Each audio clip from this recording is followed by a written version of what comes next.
Alright, so recently Trippie Redd has just dropped a new song for his upcoming album Live, Love, Laugh, Die, and a lot of people were messing with it, bro, not gonna lie. But I'm saying some people say, oh, he's copying Ken Carson, oh, he's copying osamason. What are you guys on? And seeing all these comments low-key inspired me to actually make this video because, yo, I feel like Trippie definitely deserves way more respect since, bro, literally pioneered this freaking rage sound along with Carti. And this rage sound basically evolved into the primary sound in the underground right now. But let's take a look at how Trippie basically became the main rage pioneer and his influence on artists that are going crazy right now. And now rage music has been a big part of hip hop recently in these past few years, being used by artists like Uzi, Carti, Ken Carson, Yeet, Fago, and of course Trippie Redd. And now as of 2024, many people would say that rage music or rage beats is like, you know, dead. I mean, that kind of depends what you guys would like, you know, classify as rage beats. Personally, I don't think it's dead because it's obviously evolved into something that is so big right now. But hey, anyways, this genre was always somewhat around. Like if you like look at songs back then in like 2015 and from like Thugger or Future with I Serve the Bass, those songs kind of influenced the genre in the years ahead, but it wouldn't be as prominent and as polished until 2020 because, yo, 2020 we would really see artists start to use it. Like for example, Trippie Redd in 2020, he was obviously fresh off dropping Pegasus and he was teasing his new album called Trip at Night, which actually was originally planned to be a completely different sound, but Trippie would then preview a song called Mr. Rage on his Instagram, aka Guinea at the time. And yo, this snippet itself would honestly take the internet by storm. I remember like just like hearing the beat drop and just like, you know, seeing Trippie dancing. It was really a iconic moment for sure, and the term rage would then be solidified. I feel like Trippie was doing rage beats like that way before, bro. Like, hey, y'all can like call me crazy, bro, but the Grinch off of A Love Letter to You 4 and Kid That Did off of Pegasus are classified as rage songs in my opinion. And it's actually crazy how early Trippie has been on this like genre, bro. Like since fucking 2019, it's actually insane. 2019 to 2020, while Trippie was experimenting with this sound, he actually was working with producers who are so crucial for this sound today. Like for example, Starboy did produce some of Trippie's hits at that time, like, you know, Sleepy Hollow, Star Power with Sunny 2.0, and he was also working with other producers like Out of Town, Gabe, Luso, producers that y'all hear on some of y'all favorite Yeet and Ken songs today. And Trippie was working with them years before, so yeah, man, that's like kind of crazy how some of y'all don't give Trippie his goddamn credit. But anyways, the same month, December 2020, when Mr. Rage was previewed, Whole Lotta Red was also dropped, which also was a big influence to this genre and also a big influence to a lot of artists, with Carti and Trippie being huge pioneers for this rage genre. And in 2021, rage would become even more popular as Mr. Rage would drop, which, yo, this song officially created a name for the sound,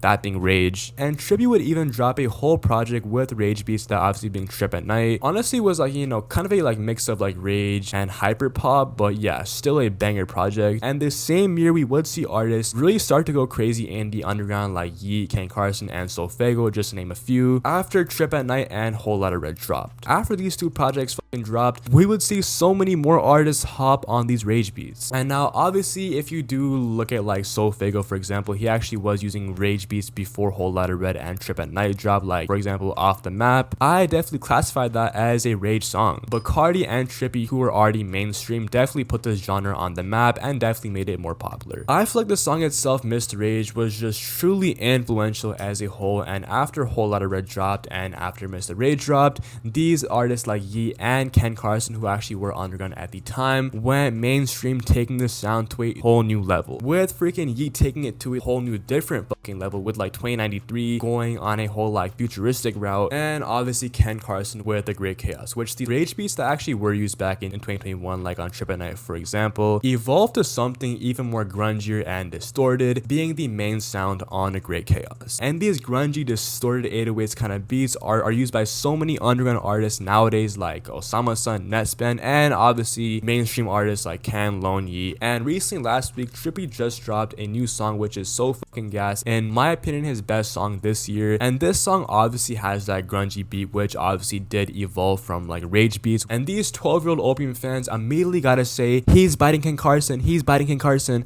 Like, buddy, listen to the Grinch, listen to fucking Trip at Night. What are you guys actually on, bro? I was like fucking crashing out because I was like, damn, Trippie deserves the freaking respect today, bro. Because yo, a lot of the artists that actually are popping now, their sound would not be evolved to what it is now if it wasn't for Trippie and obviously Carti. Both of them are freaking pioneers. But Trippie was obviously using it before he actually was working with producers like Starboy, Out of Town, way before they are known for working with Ken, Carti, and Yeet now. And y'all can hate on Trippie all y'all want. Y'all can't deny that he is a pioneer of the sound. Trippie is a literal founding father of this genre. And speaking of founding father, Trippie is a freaking father. So yo, go show my guy Trippie some freaking love, man. Thank you guys for making it to the end of the video. It's been M Chan. Love y'all.